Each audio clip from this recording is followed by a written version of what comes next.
The nightmare always started the same way. Helmand Province, 2012. The smell of copper and cordite thick in the air. Petty Officer Sarah Mitchells pressed her hands against the arterial spray, feeling the hot blood pulse between her fingers with each weakening heartbeat. 23 years old, and she already knew what death felt like. It had a rhythm, a terrible, slowing rhythm. "Don't let me die, Doc." Ramirez's eyes found hers through the dust and smoke. "Please, don't let me die." She didn't let him die. Not there. Not in that God-forsaken valley with Taliban rounds cracking overhead and her SEAL team laying down suppressing fire. She kept him alive through the medevac, kept him alive through the helicopter ride, kept him alive until the surgeons at Bagram could take over. But alive wasn't the same as saved. Sarah's eyes snapped open at 0300 hours. She was safe. She was stateside. She was no longer Petty Officer Mitchells, Hospital Corpsman First Class, SEAL Team 7. She was just Sarah now. Just a nurse. Just another ghost trying to forget. Her studio apartment in 29 Palms came into focus through the darkness. Spartan. Clean. Everything had its place. The go bag sat by the door, packed and ready. Old habits died harder than old teammates. Her hand moved beneath the pillow automatically, finding the familiar weight of her Beretta M9. Chamber empty. Safety protocol. Another lesson from another ghost. The red numbers on her alarm clock glowed 0303. 3 hours until she needed to be awake. 3 hours she wouldn't sleep. Sarah sat up, letting the desert night air cool the sweat on her skin. Through the window, she could see the lights of Naval Hospital 29 Palms in the distance. 2 months she'd been there. 2 months of being invisible. 2 months of being someone she wasn't. The dog tags hung on her nightstand caught the moonlight. Not hers. She'd turned those in 3 years ago when Naval Intelligence had offered her the deal. These belonged to someone else. Someone she'd never met, but carried with her anyway. G.Y. Sergeant Daniel J. Mitchells, USMC, 1960 to 1983. Her father, killed in Beirut 6 months before she was born, blown apart by a truck bomb that took 241 Marines with him. She'd grown up with his absence, shaped by the empty space he'd left behind. Sarah picked up the tags, feeling the worn metal. Her grandfather had given them to her 3 years ago, right before the stroke took him. Master Sergeant William Mitchells. Chosin Reservoir. Frozen Chosin, they called it. 20 below zero and 120,000 Chinese soldiers surrounding 30,000 Marines. Her grandfather had been one of the ones who walked out. "Your daddy died a Marine," the old man had whispered, his voice already fading. "You live like one." She'd tried. God knows she'd tried. Sarah stood and moved to her small closet. Behind the civilian clothes and nurse scrubs, hidden in a locked case, sat the weapons. Disassembled M4A1, 6 magazines, level 3A body armor, her grandfather's K-bar knife from Korea, the blade worn but still sharp. The tools of a trade she'd sworn she was done with. But you were never really done. Not when the nightmares followed you home. Not when every helicopter that passed overhead made you flinch. Not when you still cleared rooms in your mind before entering them. She closed the closet. 0315 hours. Close enough. The cemetery opened at sunrise, but Sarah had a key. Being the daughter of a Marine killed in action carried certain privileges. Fort Rosecrans National Cemetery sat on a hillside overlooking San Diego Bay, row upon row of white headstones stretching toward the Pacific. Dawn painted them gold. Sarah found her father's grave the way she always did. Section P, row 7, marker 183. She'd memorized the path years ago, could walk it blindfolded. G.Y. Sergeant Daniel J. Mitchells, April 12, 1960 to October 23, 1983. Beirut, Lebanon. Purple Heart, Bronze Star, beloved son, devoted Marine. Beloved son. They'd added that part later. her grandmother's touch. Sarah had never met her either.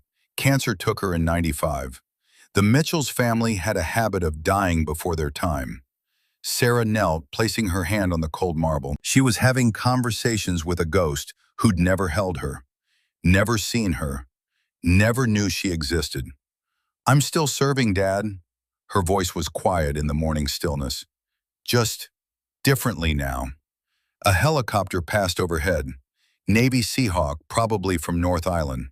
Sarah's hand didn't move toward the phantom sidearm anymore. Progress. Dr. Kelso at the VA would call that progress.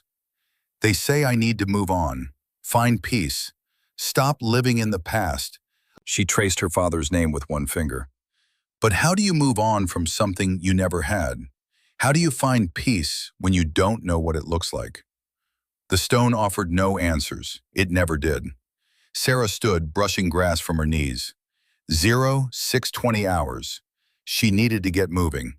Naval Hospital 29 Palms was a 2-hour drive into the Mojave, and her shift started at 0900.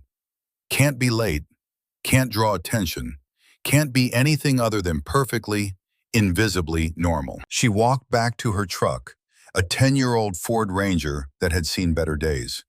As she opened the door, her phone buzzed. Unknown number, encrypted prefix. Her blood went cold. She answered without speaking. "Ghost Actual." The voice was filtered, distorted. "Commander Hayes, Naval Intelligence." Her handler. "Routine check-in. Status?" "Green," Sarah replied. One word. That was the protocol. "Any suspicious activity? Surveillance? Contact?" "Negative." A pause. Too long. Sarah's instincts screamed. "Ghost! We've received chatter. Unconfirmed but credible. Someone may be looking for witnesses from the Kabul investigation. Stay alert. Maintain protocol. Report any anomalies immediately." "Understood." "And Ghost?" Hayes's voice softened slightly. "You're doing good work. The testimony mattered. What you did mattered." The line went dead. Sarah stood in the empty parking lot, phone still pressed to her ear. The Kabul investigation. 3 years ago. The reason she'd traded her SEAL Trident for a nursing degree. The reason she lived under a different name in a different life. Colonel Marcus Drake. Drug trafficking. Opium. Taliban connections. $50 million in illegal profits. And she'd been the one stupid enough to testify. Drake had done 3 years in Leavenworth. Light sentence. Too light. Men with his connections always got light sentences.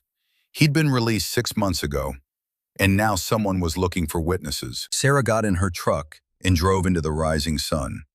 Naval Hospital 29 Palms sat in the middle of nowhere, exactly how the Marine Corps liked it. 2 hours from civilization, surrounded by desert and the sprawling training grounds of the Marine Corps Air Ground Combat Center. If you wanted to hide something, this was where you put it. If you wanted to hide someone, this worked too. The hospital itself was newer construction. 3 stories of tan concrete and reflective glass, designed to withstand desert heat and the occasional sandstorm. It served the Marines training at the combat center, treating everything from heat stroke to training accidents to the rare but serious combat simulation injuries. Sarah pulled into the employee parking lot at 0845 hours. 15 minutes early. Not too early to seem eager, not late enough to seem careless. Perfectly, invisibly normal. The guard at the checkpoint waved her through without looking up. Good. Being forgettable was a survival skill. She made her way through the employee entrance, past the security desk where the day shift was just arriving. The hospital was already awake, that particular energy of a medical facility transitioning from night to day.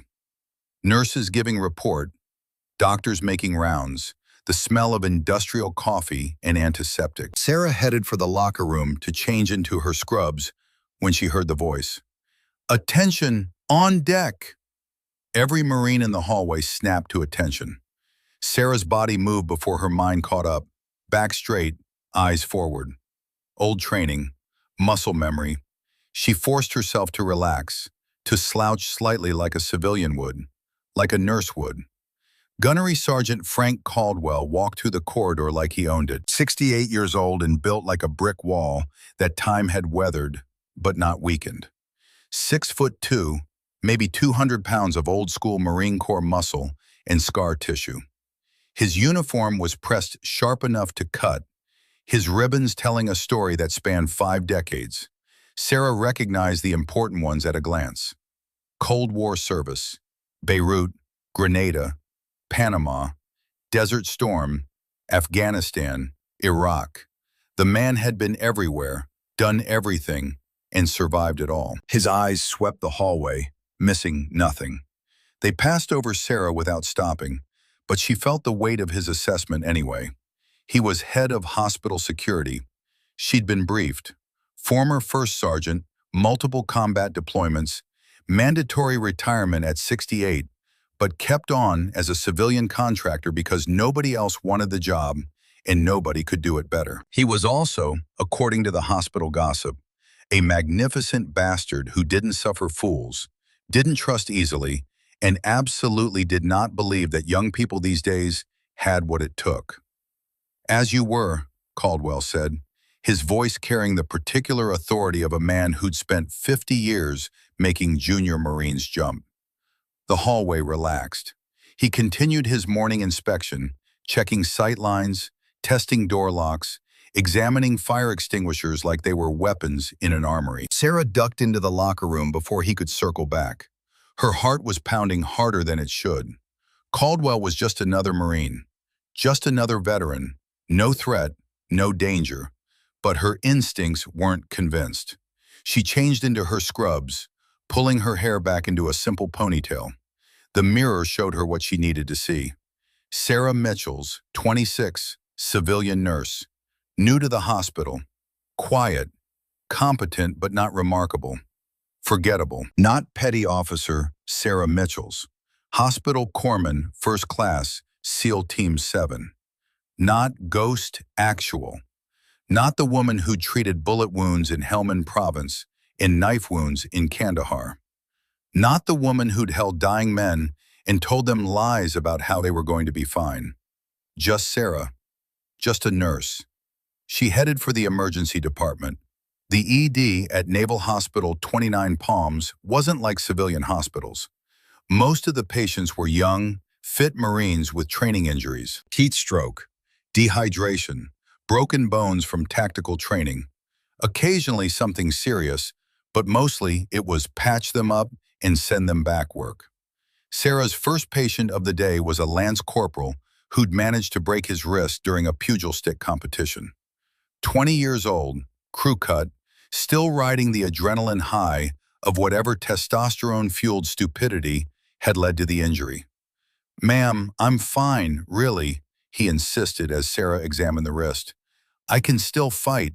With a fractured radius?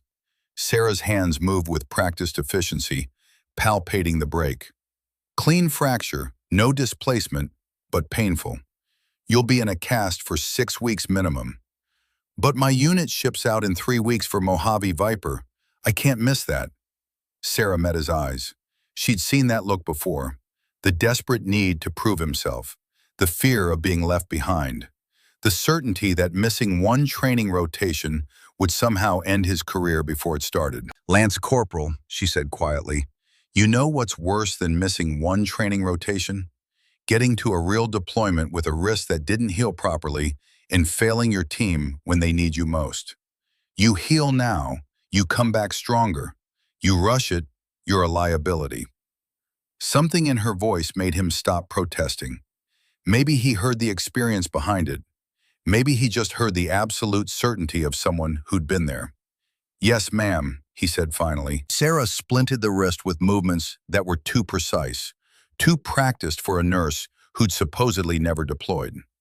The technique was field expedient, the kind taught in tactical combat casualty care courses, not nursing school. She realized her mistake halfway through but couldn't stop. The muscle memory was too strong. The lance corporal didn't notice, but across the ED, Gunnery Sergeant Caldwell did. He stood in the doorway, observing.